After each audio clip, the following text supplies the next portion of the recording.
but what the end result is, it challenges you to grow and get better. And then overall, I always say this: Christian hip hop is not like making regular music, right?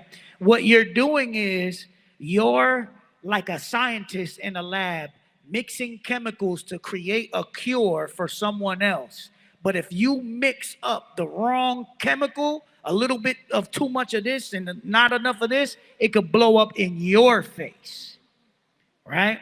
So you need to make sure you're proceeding with caution, always checking your ego at the door, always submitting your will before God. And if you don't feel a peace about it, and it could be the best move for you in the world, the greatest opportunity. Got to do that sometimes and be like, yeah, this ain't my will. Don't do it. But God, they about to give me $4,000. Like, I need this right now. Don't do it. If you don't feel a peace, don't do it. And as you obey, you will see fruit. It will bear fruit. You'll feel blessed. Awesome. Thank you, guys. Okay, this one's going to be for all of you. And Dayton, since you just finished, why don't we have with you and we'll work our way back this time. But this was kind of fun. You guys are already influencers. The question is, who influences you and would be your dream collab, or well, I'm sorry, collab that they're talking about? Ooh. Wow. So my dream collab, I kind of already worked with him twice. And then I'm signed to my other dream collab. So it's like, there goes that. Anyone else? I pretty much worked with everybody I wanted to work with, maybe except KB. And that's a friend of mine. Yeah, so that may happen. So, you know what I'm saying? So if anybody got the camera on, tag KB. Hey, KB, I need a verse, bro. So yeah, I would say that. That's a good question. I'm kind of, I guess you could say I'm in between channels right now. Whatever they have in backstock for Gameology and Shiftfire, that company will probably release, but we've ended that relationship, and so I'm trying to start a new channel on my own with somebody else, more gaming focused kind of thing. So I'm having to discover my voice, like what I can bring that's unique to the YouTube gaming space, because it's pretty saturated right now. The three guys that I've been studying and watching are Markiplier, Jacksepticeye, and Corey Kenshin, because they've been doing it for so long and they're really good at what they do, and they have unique voices and unique, unique styles that set them apart. Corey Kenshin's my favorite, just because he seems the most lighthearted. He seems like he's having the most fun, and he's a little self-deprecating. He makes fun of himself a little bit every once in a while. He comes up with those little skits that he does.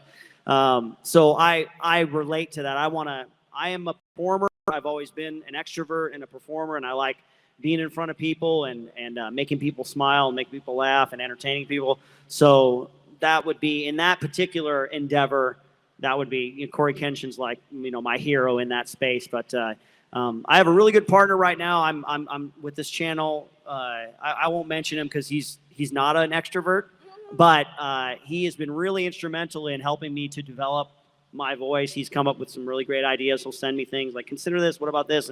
And he's that guy. He's that voice who says, yeah, that last Let's Play practice that you did, that was not entertaining, and that your jokes fell flat, and it wasn't interesting to watch, and you weren't engaging. And man, I really appreciate it. I don't like hearing it, but man, I really appreciate it, because it gives me this desire to push myself and go even further, because if there's one thing, no matter what you do, I think we all agree, you got to be good at what you do. And the better you are, I think as a Christian, if your heart's right, the better you are, the more you're going to glorify God. It's like, if you put your hand to the plow, whatever your hand finds to do it with all your might. You know what I mean? Go ahead, push forward and stuff. So, amen. Ann, how about you? I think my dream collaboration would be with a network of some sort that would equip me with the resources to help make over low-income households. I know that I personally moved, I think 7 times when I was like, I think middle school and younger, and the chaos that comes with having so many different homes that are all equally ugly, or not ugly, but like chaotic, just dirty, not well kept.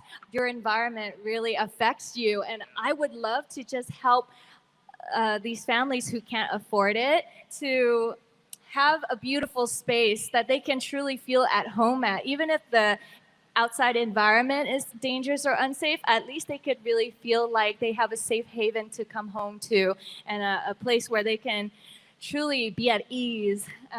That would be my dream. Brian? So my dream collab is less about an influencer specifically, but more about in the realm of what my influencing is about in the realm of like voice acting and animation and stuff. I would love to get either Bill Farmer, who does the voice of Goofy, or Jim Cummings, who does the voice of Winnie the Pooh, Tigger, Pete, Ray the Firefly, everybody. Well, he does the voice of everybody. I would love to get one of them in a video. I've met both of them, and they're really sweet guys, and like I would love to get them on the channel at some point. That would just be a lot of fun, just to goof off and make funny voices. Awesome. Now, I just want to say we've actually had like just back to back to back some really good ones. So what I'm going to do is I'm going to open up the panel. I'm just going to throw the question out, let you guys talk on it, and then I'll just try to move on so we can keep the time going, okay? The first one is going to be, what do you do when you have a season when you can't think of new content? Steal, steal, steal. In the name of Jesus. Yeah. They say the best artists steal. You know, it's I'm half joking, but like, if you don't know what to do, try and look at what other people have done before. Maybe take some time off. I know that they used to do this. I think in the writers' room of The Office, I heard a story once where they'd be feeling like the jokes weren't flowing, they weren't coming up with ideas, so they would go and try to write a different show just for fun. Like, we're gonna write an episode of The Wire. We're gonna just do that, you know, and just to kind of disconnect and relax and just do it for fun. And I think, you know, I like that. You got to unplug, right? You know, you got to unplug, you got to relax, you got to set boundaries. I heard that before in one of the earlier panel today. Set boundaries, relax, unplug. Don't do that for a while. And I feel like you can recharge that way. Yeah, I second that. Especially there was a great talk by John Cleese about creativity. And he mentioned that there's a thing you need to do called playtime. It's where you set aside an hour or an hour and a half. It needs to be a set amount of time to where you don't do anything involving your normal job. It's where your mind is supposed to wander, let it have fun. Don't think about the question. Just do whatever you want as long as it's invigorating your brain. And kind of like what you were saying, it's like that's what they were doing with like, let's write a completely different episode. It's just like, yeah, just let yourself just have fun creatively. This doesn't mean go do nothing, but it means like do something completely random and completely different, and you'd be surprised at, you know, the release that it is, just being able to do something different creatively for a moment, and then you come in with a fresher perspective. We got enough time for one more. Yeah, I would say for me as a writer, for anyone that's a songwriter in here, conversations with friends can spark up ideas to write about. I've even gone as extreme as buying a plane ticket to my home city where I'm from, parking a car, getting a rental, parking it, and just walking my city just to spark up some inspiration, and it has worked. Like, I'll go that extreme. But conversations with friends, getting out the house, doing stuff like that will help spark an idea. You got to go live life so you can write about it. If you're not doing anything, of course you're not going to have inspiration. Awesome. Okay, guys, let's move on to the next one real quick. It says, it's one thing to have a talent or a message you want to say to the world, but how about all the administrative stuff, all the other parts, about the video editing, thumbnails, editing side? How important is knowing that to becoming someone who can be an influencer on social media? It's paramount. I wish that it wasn't, because it's the boring part and I hate doing it, but you have to, because if you're not getting that thumbnail right, if you're not getting that title right, no one's going to click on it. You can have the best content in the world. You can have the best video that was ever made, but if your thumbnail and title can't grip people, no one's going to click it. So congratulations, you made the best video that no one will ever see. So, yeah, as boring as it is, as much as we are like, oh, we don't want to do this, you have to. As far as music goes, it's a must. If you're not learning all the administrative stuff, the background stuff, or at least have a team that can do that for you, you will go nowhere. The days of just making a hot song and putting it out and having people just listen to it, those days are over. Now you just can't sing or rap anymore. You can't just, you have to wear multiple hats and be able to manage your social media, edit videos, produce beats. Like right now, the kids right now are outworking people from my generation because they do everything, and that's why they're taking it to the next level. So you got to make sure that you know all that stuff as well. Awesome. Okay, guys, I want to stick on this one a little bit because you guys brought up how paramount and instrumental it is.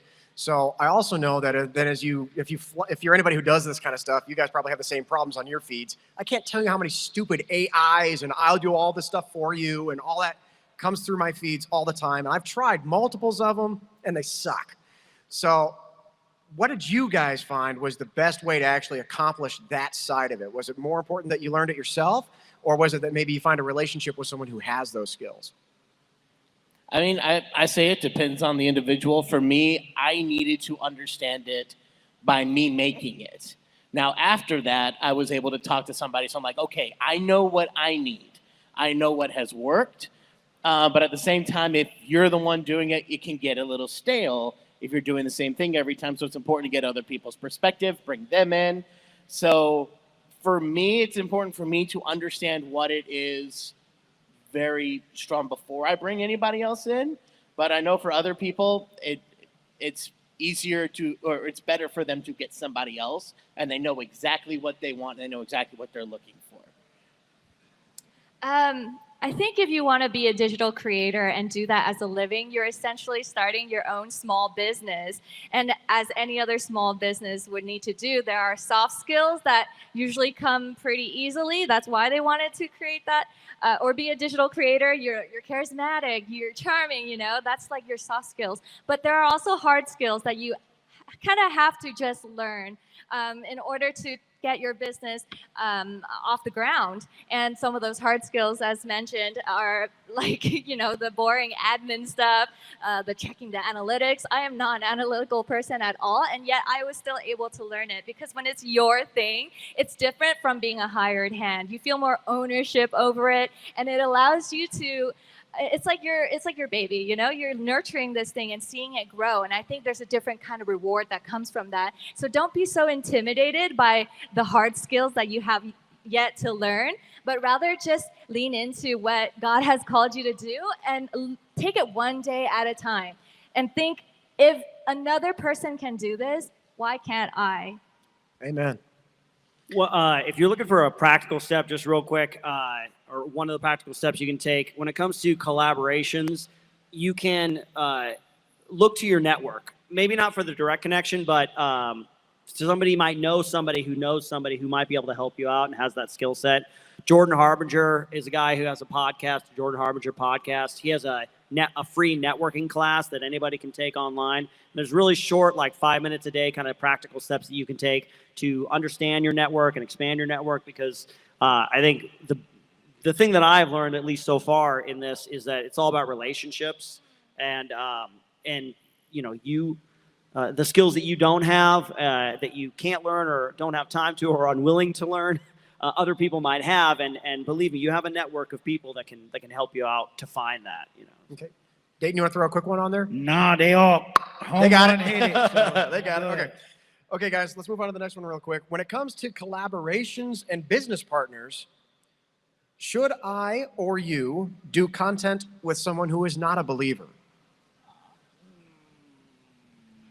All right, I'll pick this one up. There's the landmine. It's case by case. That legalism I spoke about in Christian hip hop, that was a thing. You couldn't use secular beats. You couldn't collaborate with secular artists. I believe I'm one that believes it's case by case. As I became a associate pastor, I saw that the roles were completely different. So unfortunately, when you become a Christian rapper, they automatically stamp pastor role on you. It's not the same. So as I'm out evangelizing, I'm having conversations with people of different faiths or of not of the faith at all. And I'm like, man, this is a fruitful conversation. Why can't I convert this conversation to a record?